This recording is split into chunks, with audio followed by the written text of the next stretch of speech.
Now, in other news, former Nandi Hills Member of Parliament Alfred Keter has been released from police custody 6 hours after a dramatic arrest in Kileleshwa by hooded, plain-clothes security officers.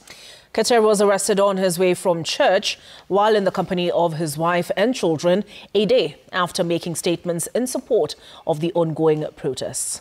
Now, police claim he was arrested for conspiracy to traffic firearms and incitement to violence. Take a look. Sunday afternoon along Othaya Road in Kileleshwa, this video captured by a phone shows 3 hooded plainclothes police officers forcefully removing former Nandi Hills MP Alfred Keter from his car. Sounds of his wife and children calling for help can clearly be heard as officers carried him away. Keter could also be heard calling for help as the 3 officers, one armed with an AK-47, pushed him inside the back of the double-cabin pickup. Kenyans looked on with no much help as those who picked him were armed. This pickup registration number KBE 256H with strobe lights reserved for security agencies conducted the arrest amidst cry for help from family members. After the arrest, Keter was moved around the city before finally being booked at Kamukunji police station. The arrest came a day after Keter, in the company of Embakasi East MP Babu Owino, held a rally in Bondo town where he made statements in support of the ongoing protests in the country.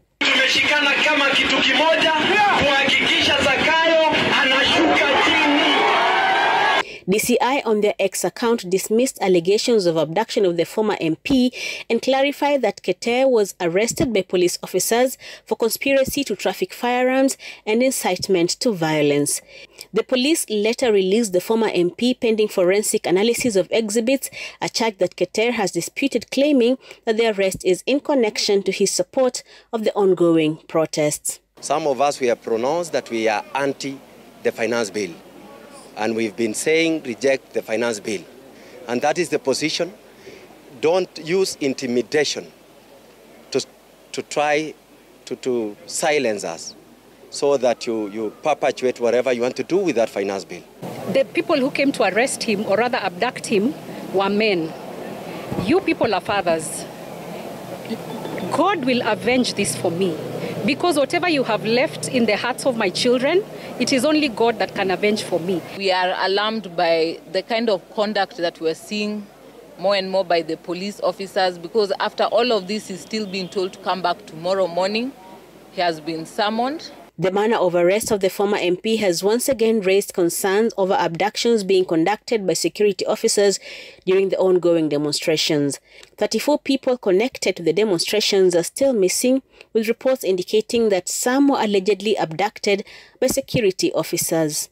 Kevin Corey Gadhura, one of those actively engaged in the demonstrations and whose abduction was highlighted by Citizen TV on Saturday, was released by his kidnappers on Saturday night and has since been reunited with his family members. Please, Corey ako hapa St. Paul's nje. Amefika, nimepatana naye.